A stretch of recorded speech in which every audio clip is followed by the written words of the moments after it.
El trabajo de los campesinos de la Edad Media construyó Europa. Pensemos en los importantes inventos que aplicaron a la agricultura: la collera rígida, el uso del hierro, el arado con ruedas, la rotación trienal, el molino de agua. Pero ¿cómo era la vida de esta inmensa mayoría silenciosa? Vamos a seguir las andanzas de un juglar, a través de las cuales descubriremos los sueños de libertad que anidaban en el espíritu campesino, el deseo de una vida mejor o el placer por las fiestas que rompían el curso rutinario de los días.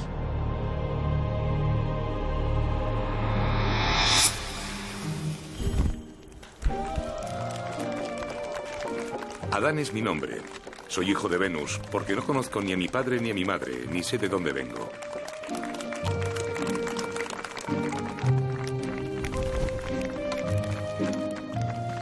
El aire no tiene puntales de soporte, dicen los campesinos, y esto me da de comer.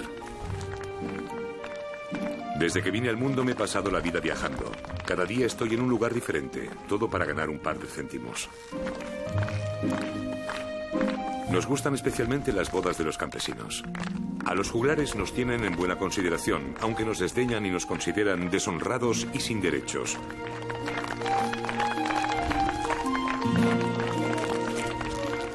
Pero ellos son siervos de los señores. Nosotros, los vagabundos, no dependemos de nadie.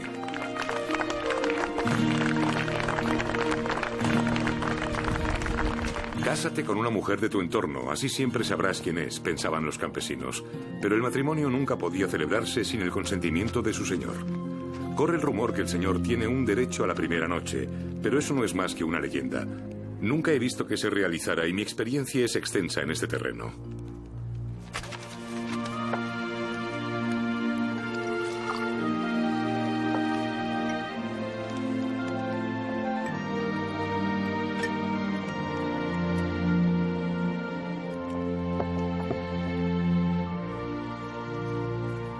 Durante la Edad Media, en toda Europa, había cientos de pueblos de fantasía como el de Najac, en el sur de Francia.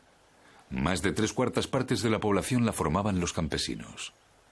Vivían a la sombra de las fortalezas, protegidos por su señor y a la vez dependientes de su señor. Solo unos pocos eran libres. La mayoría eran siervos. Para mantener a un caballero y su fortaleza se necesitaban 7 aldeas.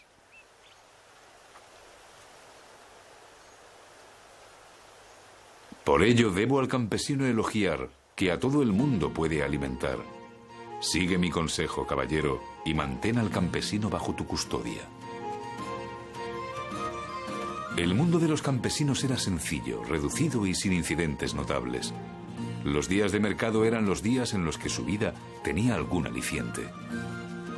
Su mundo se acaba en los límites de la aldea. Por ello piensan que ir al mercado les enriquece. Venid todos, hombres y mujeres, os ayudo junto con Dios. Entiendo de sangrías. Puedo operar cataratas y hacer que los ciegos vuelvan a ver. Y quitar dientes cariados. Los remedios milagrosos los dejo para los charlatanes y los curanderos. Yo me las arreglo con mi oficio.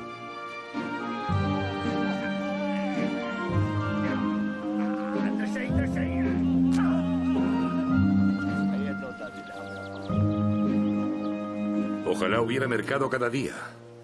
Habría ganado todo el dinero que quiero en un santiamén.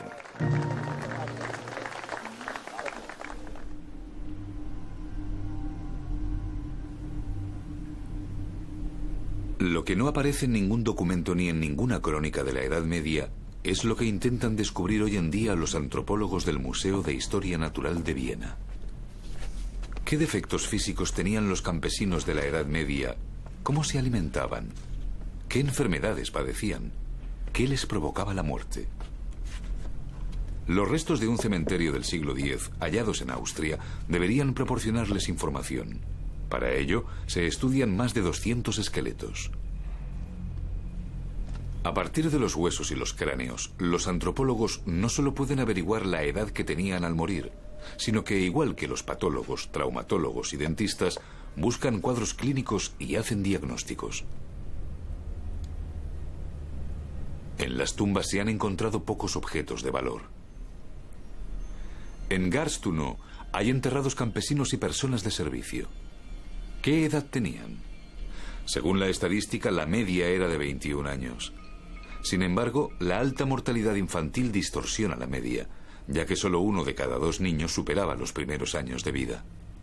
En realidad, muchos habitantes superaban los 40 y 1/10 parte los 60. Bajo el microscopio, los antropólogos buscan cuadros clínicos en fragmentos microscópicos de huesos. De este modo pueden diagnosticar trastornos de crecimiento, una consecuencia de las frecuentes épocas de escasez de alimentos. Las inflamaciones del tejido óseo indican infecciones y la falta de vitamina C se reconoce por las alteraciones óseas.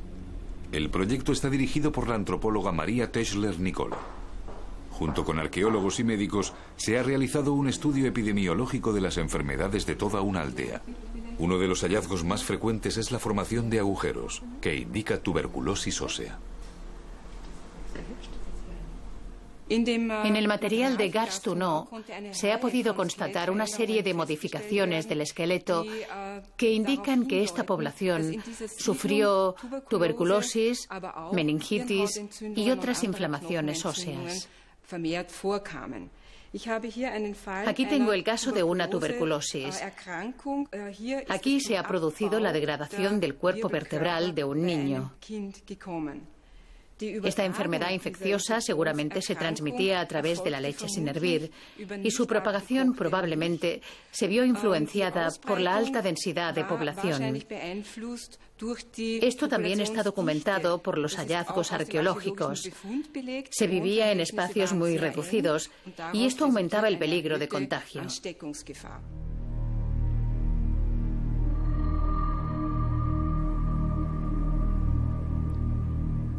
En los devocionarios de los señores, la vida del campesino se explica de forma muy distinta. El libro de horas del duque de Berry es uno de los libros más valiosos y conocidos del mundo. Las miniaturas realizadas por los hermanos Limburg son un punto culminante de la pintura europea.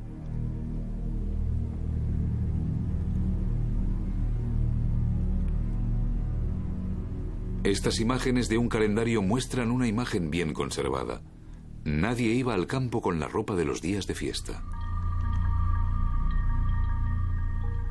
En esta época, este infeliz pueblo vive grandes tormentos y debe trabajar para producir lo que el mundo necesita. Ellos reciben poco a cambio. A menudo lo único que tienen para comer son sus propios cerdos. Hombres y mujeres se ven desamparados y sin dignidad para el regocijo de la nobleza. Para comprender cómo era realmente la vida diaria de la clase campesina, los arqueólogos han reconstruido una aldea típica en Düppel, cerca de Berlín. Esta aldea se administra igual que en la Edad Media. Los campesinos llevan una vida dura. Deben labrar el campo, sembrar, hacer la cosecha y llevarla a los graneros. Ser campesino no significa comer bien.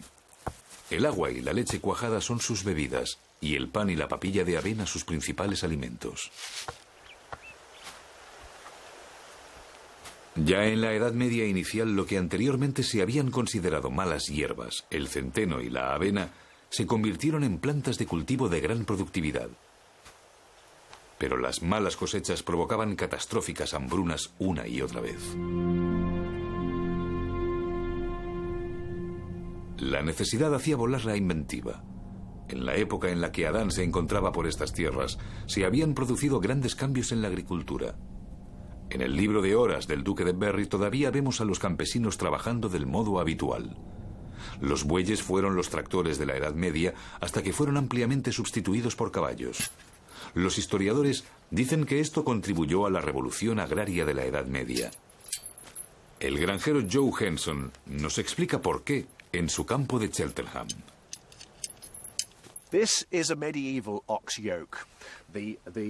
Esto es el yugo para bueyes habitual de la Edad Media. El arco se colocaba sobre la nuca y se cerraba debajo del cuello. A los caballos no se les puede colocar un yugo de este tipo porque los estrangularía al dejarlos sin aire. Por este motivo se inventó la collera para caballos. Con ello los caballos pueden arar y son mucho más adecuados que los bueyes. Porque un caballo rinde como dos bueyes. Son más fuertes, rápidos y obedientes. Y se esfuerzan, intentan levantar algo aunque no puedan, mientras que un buey nunca lo haría. Además, cuando se hace trabajar demasiado a un buey, simplemente se tumba. La familia Henson hace una prueba. Hacen una carrera arando con un tiro para caballos y un yugo para bueyes. Se aplican las mismas condiciones a los dos equipos. Los arreos desarrollados para los caballos permitían utilizar los animales de montura también como caballos de labranza. Las herraduras permitían avanzar mejor sobre los suelos difíciles. Otro importante invento de la Edad Media son los arados rodados con reja de arado de hierro. Por un lado, se pueden guiar fácilmente. Por otro, no resquebrajan el suelo solamente como los arados de gancho de madera, sino que hacen surcos profundos y al mismo tiempo remueven la tierra. Esto hizo que el rendimiento del suelo aumentara.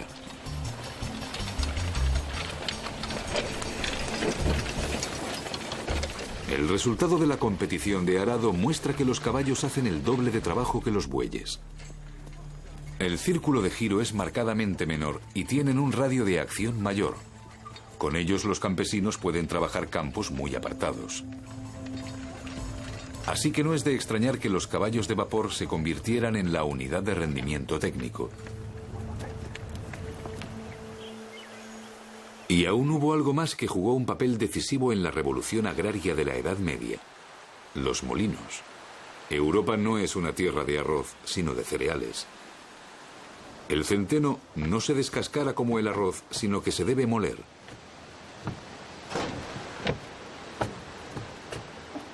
La mano de obra en la Edad Media no era gratuita, así que tuvieron que aprender a utilizar el viento y el agua como fuentes de energía. Para ello, se necesitaron muchas innovaciones e inventos. Para transferir la fuerza de las ruedas hidráulicas a las piedras de molino horizontales, se construyeron ruedas dentadas, cajas del eje y árboles de levas, y se encontraron las fórmulas para la transmisión de los primeros engranajes.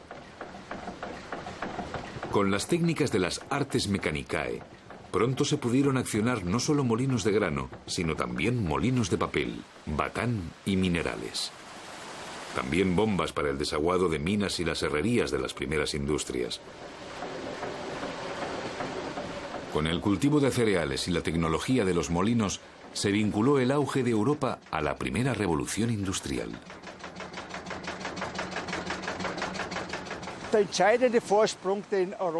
El adelanto decisivo hacia la industrialización, que ya se había producido en Europa antes que en otras áreas civilizadas, fue la cuestión energética. Y la energía del agua fue un adelanto altamente decisivo, que se opuso a la energía animal o simplemente a la fuerza del hombre. Existe una bella expresión de principios del siglo XVI. Un técnico italiano compara los molinos y su fuerza y dice que son más fuertes que 100 hombres. Así pues, la fuerza del agua había sustituido a un número mucho mayor de mano de obra humana, y hasta el invento de la máquina de vapor, la fuerza del agua fue el factor decisivo, el factor energético decisivo del desarrollo industrial. Y no fue hasta la llegada de la máquina de vapor cuando se llegó al siguiente paso del desarrollo industrial europeo. Con el sistema de dos campos utilizado, solo se cultivaba la mitad de la tierra laborable con cereales, y la otra mitad se dejaba sin utilizar para que se regenerara. Al año siguiente, el que quedaba sin utilizar era el campo que se había cosechado. El cultivo por amelgas trienales revolucionó el sistema antiguo. Un tercio de la tierra laborable se cultivaba con cereales de verano, como el trigo.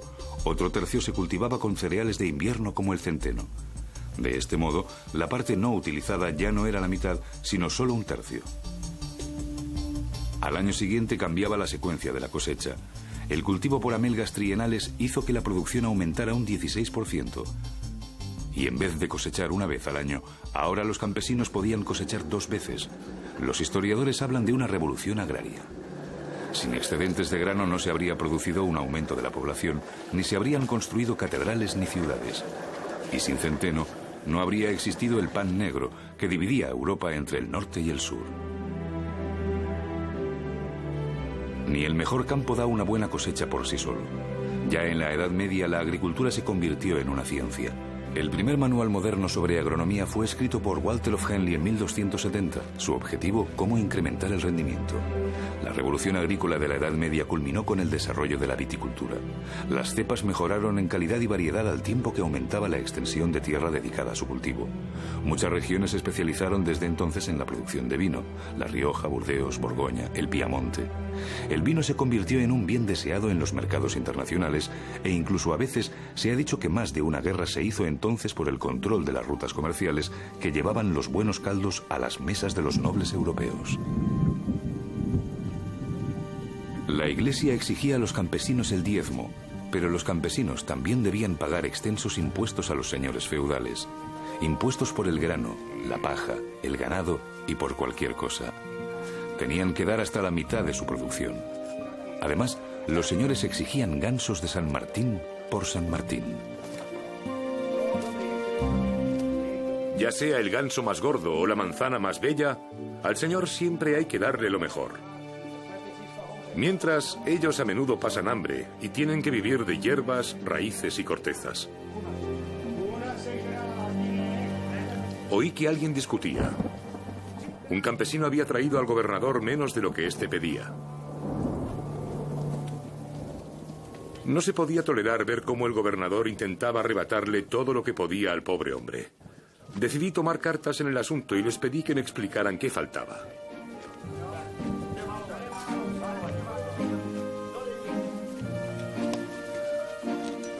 El gobernador tendría que pelear por lo que quería.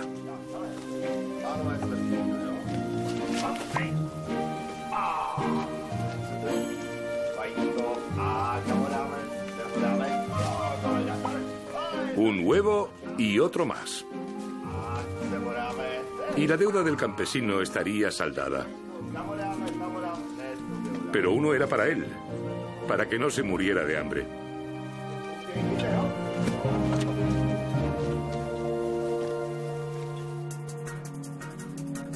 Podemos comprobar la importancia que tuvieron para Europa estas odiosas contribuciones en Barcelona, en el archivo de la Corona de Aragón. Allí se conservan cientos de actas de impuestos de los siglos XIII y XIV. El grupo de investigadores que trabajan con el profesor Manuel Sánchez Martínez han estudiado la ley fiscal de la Corona y de los municipios. Han repasado las cuentas del rey, listas de impuestos, entradas y reclamaciones hoja a hoja. En esa época había que financiar la burocracia estatal y el estamento militar. Los ingresos que recibía el rey por sus propias posesiones ya no eran suficientes. Por este motivo, la Corona de Aragón introdujo un adelanto revolucionario: el impuesto sobre la renta. La declaración del patrimonio que se practica hoy, la liquidación de algunos impuestos como el IVA, por ejemplo, los impuestos sobre la renta que grava los rendimientos del trabajo personal, la deuda pública consolidada, bancos públicos, bien, todas estas cuestiones para hoy tan familiares fueron inventadas, digámoslo así, mutati mutandi, salvando las distancias, en el periodo de los siglos XIII al XV. Por otra parte, no hace falta insistir hasta qué punto la fiscalidad es un componente esencial en el afianzamiento, en la afirmación de los estados modernos. Es decir, la fiscalidad es un componente, un ingrediente básico en la llamada génesis del estado moderno.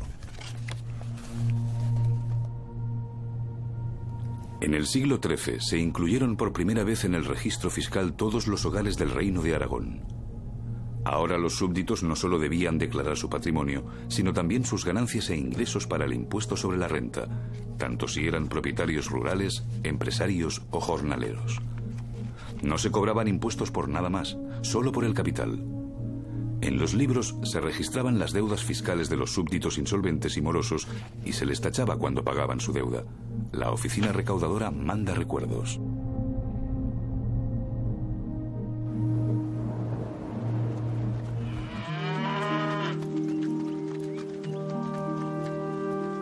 A quien madruga Dios le ayuda, dicen los campesinos. Nosotros ya no teníamos nada más que hacer aquí. La boda había terminado. Seguimos nuestro camino.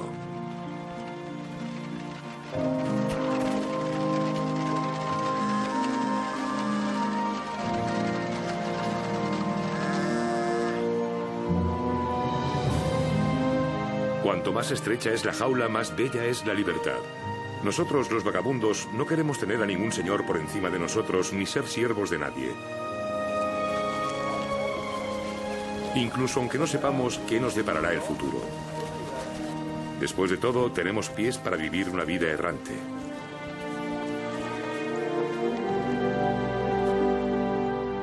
No se puede bailar en dos bodas al mismo tiempo, se dice.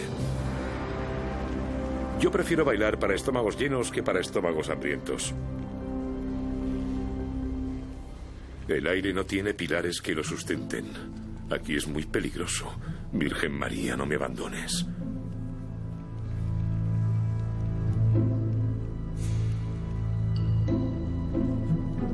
Vosotros, mujeres del coro, caballeros, mujeres nobles, tened confianza.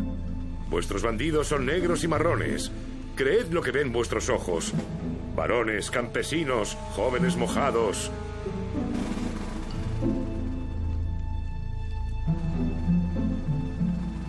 Yo os distraigo con lo que anheláis.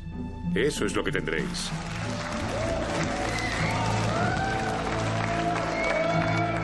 Todos quieren estar aquí cuando muestro mis habilidades. Estamos seguros que tendremos una recompensa que nos durará mucho tiempo. Sus graneros están llenos, pero se quejan de que les falta dinero. Pero seguro que no les gustaría cambiarse por mí. Al menos tienen un techo sobre sus cabezas. El Château Chillon, junto al lago Le Mans, es uno de los muchos castillos de cuentos de hadas de Europa. Pero la vida en él no era para nada romántica.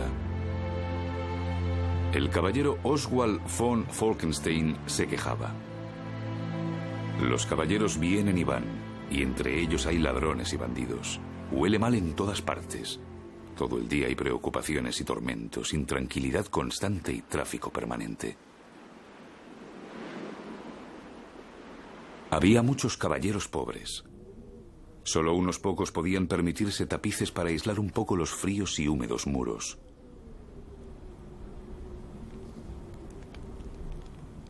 En invierno, todas las habitaciones estaban heladas. Solo una sala, el aposento para las mujeres, tenía chimenea, alrededor de la cual se arremolinaban el señor del castillo y su familia. También los invitados podían calentarse junto al fuego. El servicio debía sentarse en la última fila. Y en muy pocos castillos había cristales de ventana. En general, las aberturas de las ventanas se tenían que cerrar con listones de madera cuando hacía demasiado frío. Por ello, a menudo, estaba oscuro incluso durante el día. La idea de que la Edad Media era oscura, podemos tomarla literalmente. Es verdad que había velas de cera, que no dejan hollín, pero eran muy caras y en realidad solo se utilizaban en el área de la iglesia y en festividades. En el día a día se utilizaba sebo. El sebo, grasa animal, se colocaba también en las lámparas de sebo, que se podían encender con una mecha. La astilla de pino hacía mucho humo, porque se utilizaba pino silvestre o madera de abedul, y el fuego también era moderado, como con el resto de combustibles. En general, sin embargo, no estaban obligados a utilizar estas fuentes de luz, porque se levantaban y se acostaban con las gallinas.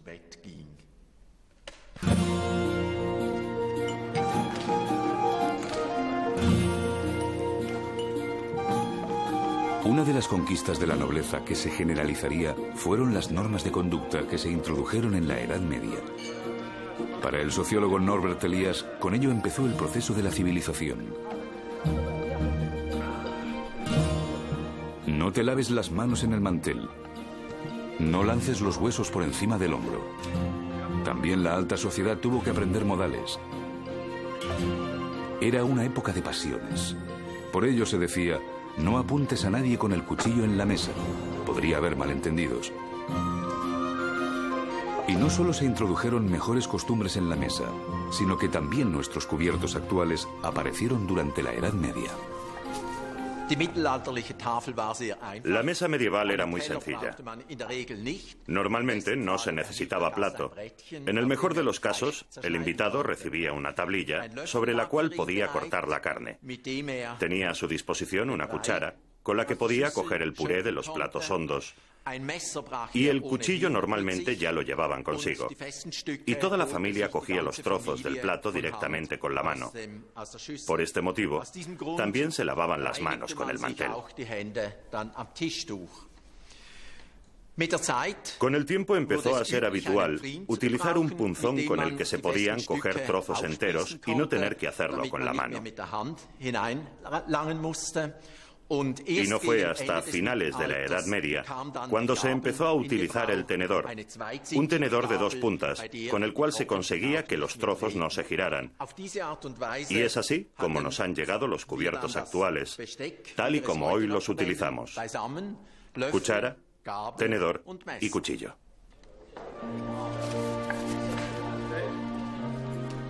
Como es habitual, a nosotros solo nos quedó lo que sobraba de la mesa del Señor. Solo si le habíamos entretenido bien, y sabe Dios que lo habíamos hecho. Había arriesgado el cuello. También podíamos pasar el sombrero para recoger monedas.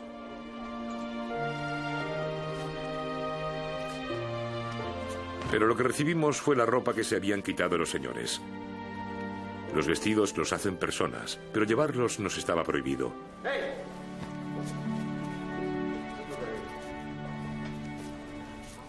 Al daño no le faltará la burla, y yo me ocupé de la burla.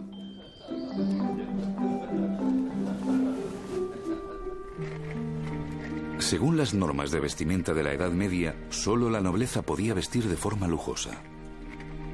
Por ley, el campesino debe llevar ropa negra o gris. No se le permite nada más. La ropa adecuada para él es un blusón simple de lino, zapatos de madera y un solo par de botas de cuero de vaca. Con ello es suficiente. Esta es la ropa de los ricos, quienes naturalmente podían llevar ropa de color y materiales más caros. En aquella época estos colores se relacionaban con la alquimia y con la magia. Los colores con brillo tenían efecto sobre su portador. Por supuesto, a los campesinos no se les permitía llevarlos. Ellos solo podían llevar los colores naturales, gris, negro, marrón, los mismos que llevaban las órdenes monásticas y de religiosas. Eran los colores de la pobreza, de la humildad. Las normas estamentales y de vestimenta solamente les permitían llevar ropa de color azul en días de fiesta en la iglesia.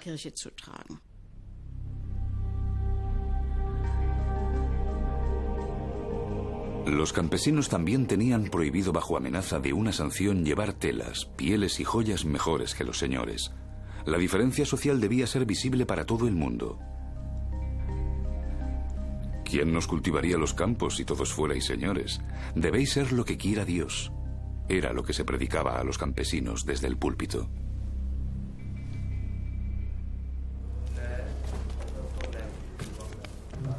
Al diablo con ellos. El infierno está lleno de ingratos. Lo único que habíamos conseguido era llenar el estómago y aquella suntuosa basura.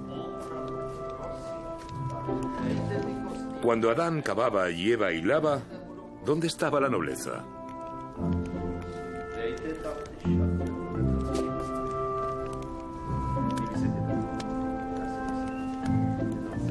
Bajo la cofia con ella, pensé que la noche era mía.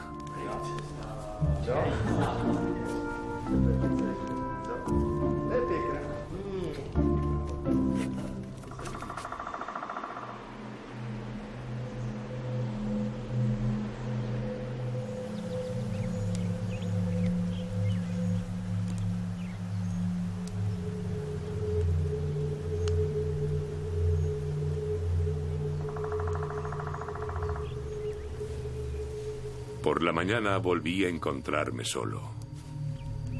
Ella me lo había robado todo. Incluso los zapatos. Bueno, a quien camina descalzo no le duelen los zapatos.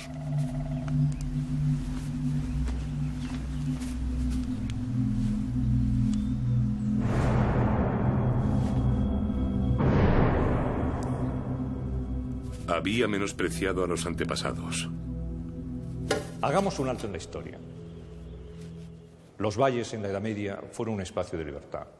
Los campesinos a menudo los defendieron de los ataques de los nacientes estados. Existen muchos ejemplos. Andorra es un caso, también lo es Suiza.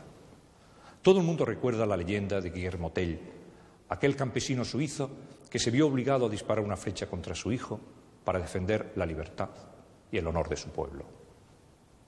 Retomamos ahora nuestra historia con el nacimiento de Suiza, fruto de una revuelta campesina.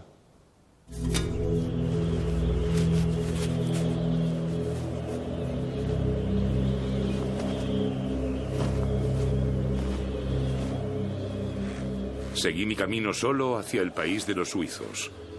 Aman la libertad y no se quitan el sombrero delante de su señor. Quizás aquí tendría más suerte.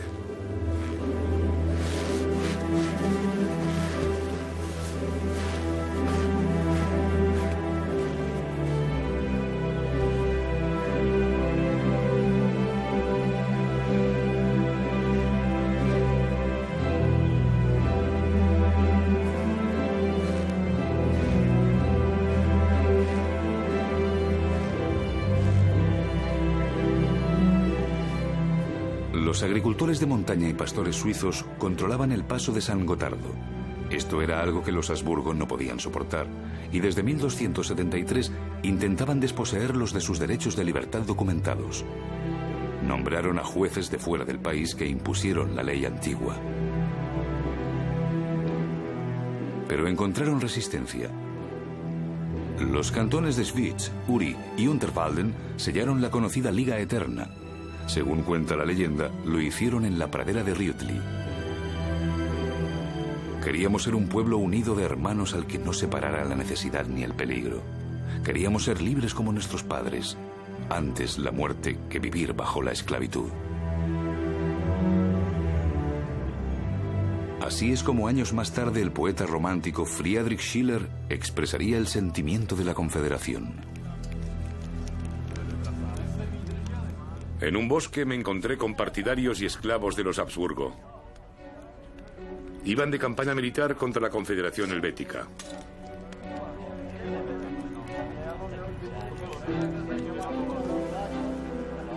Hacía días que pasaba hambre e intenté divertirles con muestras de habilidad.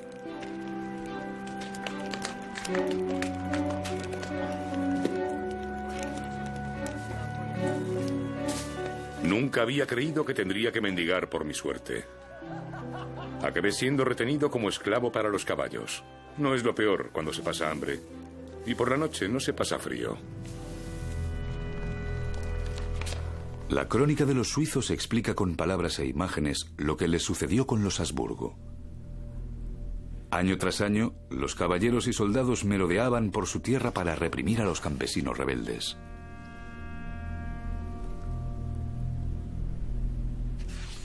Los austríacos les robaban el ganado, asaltaban sus aldeas, saqueaban e imponían contribuciones de guerra y abusaban de las mujeres.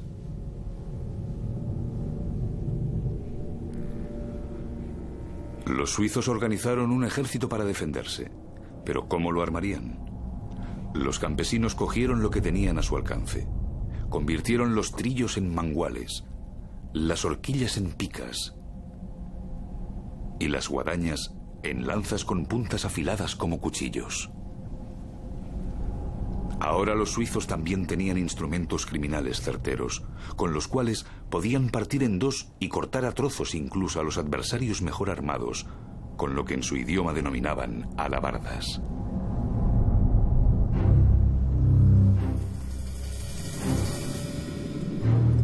El 15 de noviembre de 1315, los suizos esperaron a los Habsburgo en un camino hondo cerca de Morgarten. Solo eran 1500 hombres contra 5000 caballeros bien armados. Prepararon una emboscada para atacar el flanco de la expedición militar enemiga. No tenían escudos ni armaduras como los Habsburgo, pero tenían mucho valor. Sabían por qué luchaban, por su libertad y su independencia.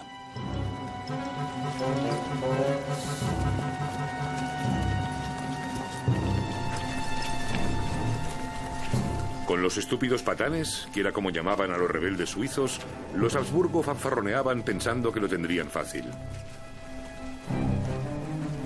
Pero había algo que olía mal.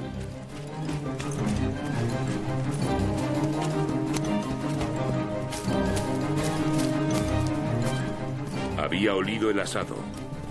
El estómago me guiaba. Seguí oliendo y me introduje en los arbustos. Lo que ellos querían no era asunto mío. Me escapé y busqué un lugar seguro.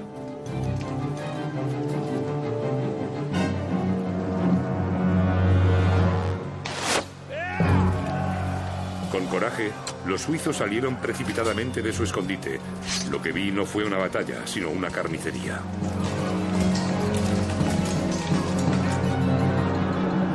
Los hombres a caballo huyeron cobardemente de los suizos.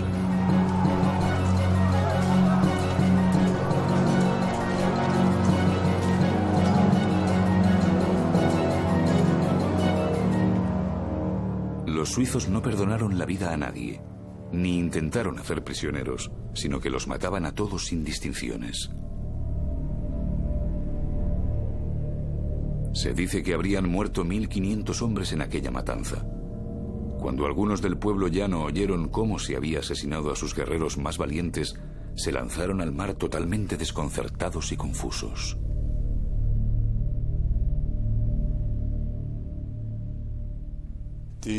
Los éxitos militares convirtieron a los suizos en soldados solicitados en Europa. Estos luchadores por la libertad se convirtieron en soldados de élite. Se les apreciaba como pueblo luchador autónomo. Se les admiraba por sus armas, las alabardas y las lanzas de hasta 4 metros de largo.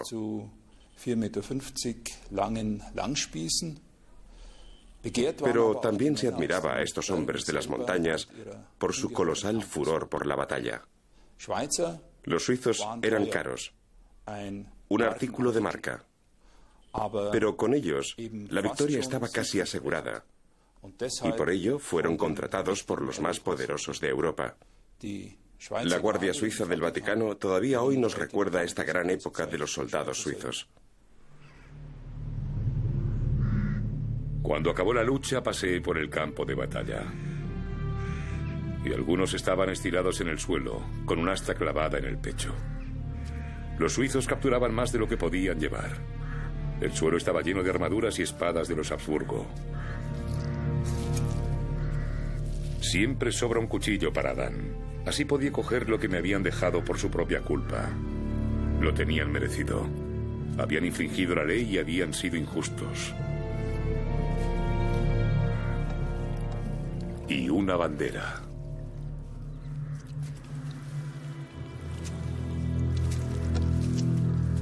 Queremos ser libres como nuestros padres. Antes la muerte que vivir como esclavos.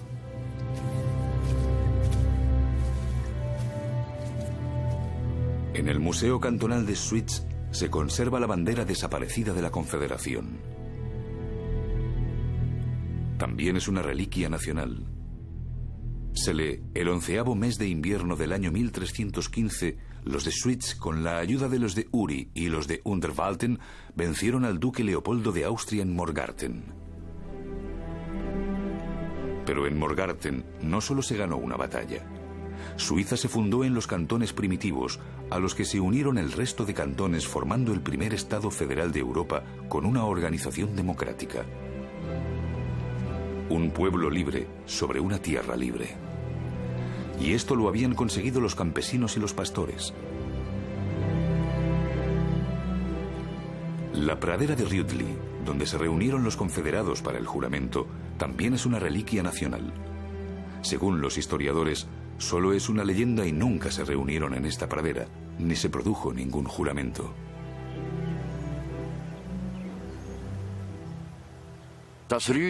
Rudli realmente soportó todos estos conflictos. En él vive una fuerza simbólica totalmente singular. Rudli, la pradera de Rudli, todavía hoy es un símbolo de democracia, solidaridad y sobre todo de libertad. Y esto sigue estando muy presente en el pueblo suizo. Forma parte de la conciencia del pueblo y nadie analiza hasta qué punto aquí realmente sucedieron hechos históricos y cómo se desarrollaron.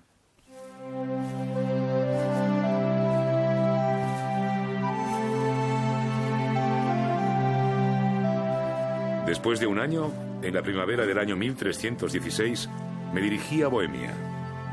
Yo no había nacido para ser esclavo y no quería convertirme en un bufón. Así que me fui en busca de juglares que me aceptaran y con los que pudiera volver a viajar por las aldeas.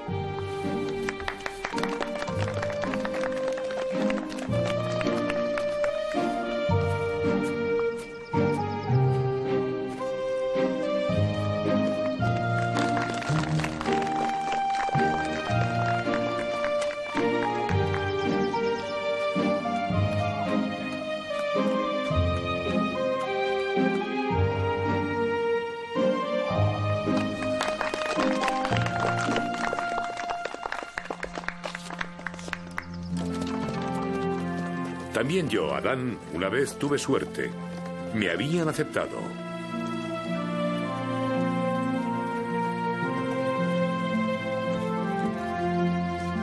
Marchaos, tiempos grises.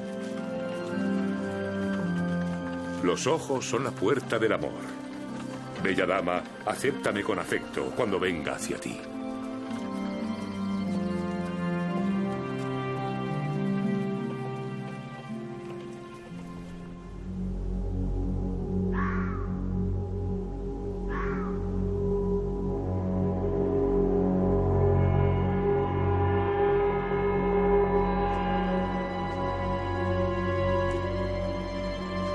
Un ruido me despertó. Mis compañeros habían robado el caballo de un campesino por la noche.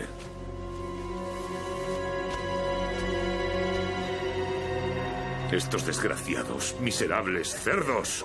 No sé qué problema tenían. Habían ido demasiado lejos. Yo no soy ningún ladrón. No quería tener nada que ver con aquello.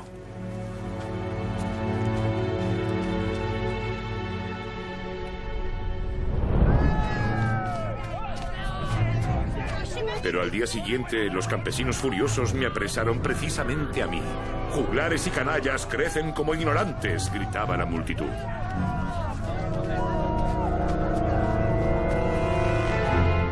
Querían que tuviera un proceso breve.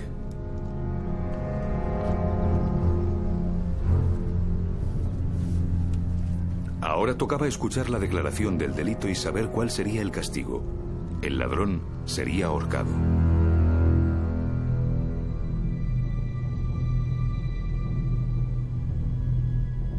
Esto es lo que dice el código de derecho más antiguo e importante de la Edad Media, el Sachenspiegel. En la biblioteca de la Universidad de Heidelberg se conservan los manuscritos con ilustraciones más bellos. En la Edad Media, la ley era lo que era costumbre y uso habitual de los padres. Se transmitía oralmente. Eike von Repgow fue el primero que a principios del siglo XIII puso por escrito el derecho de su tierra natal, Sajonia. Su recopilación jurídica se convirtió en un modelo en Europa Central. No solo redactó lo que se aplicaba en derecho feudal y derecho común, sino que también describió de forma clara los delitos y los castigos en forma de imágenes para recordar. Trataba sobre crímenes capitales y también sobre litigios entre vecinos. ¿De quién eran los gansos que salían corriendo? ¿De quién es la fruta que cuelga por encima de la cerca? Del vecino. Y esto sigue siendo así actualmente. Aparte de esto, las penas en la Edad Media eran draconianas pero no arbitrarias. A los carteristas se les debía cortar la mano. Y las adúlteras debían ser azotadas públicamente y se les debía cortar el pelo.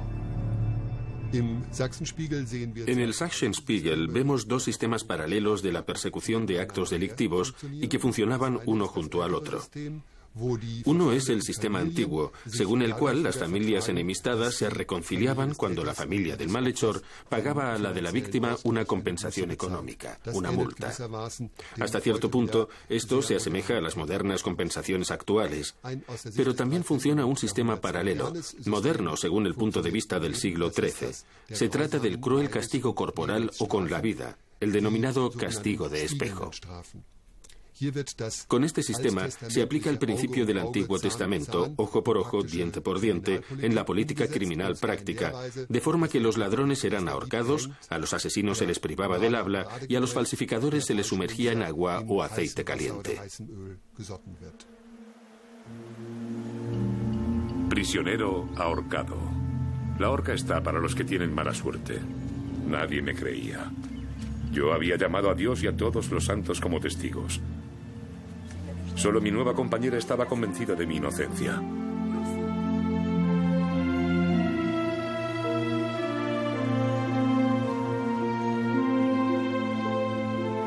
Ante el corregidor, ella dijo que iba a casarse conmigo. Así que una antigua ley no escrita me libró de la soga.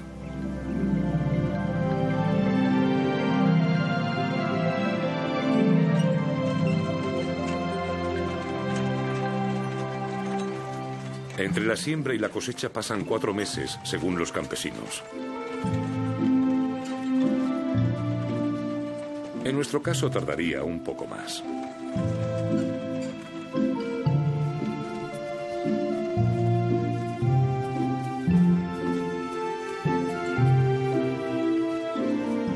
Me había cansado de vivir siempre una vida nómada.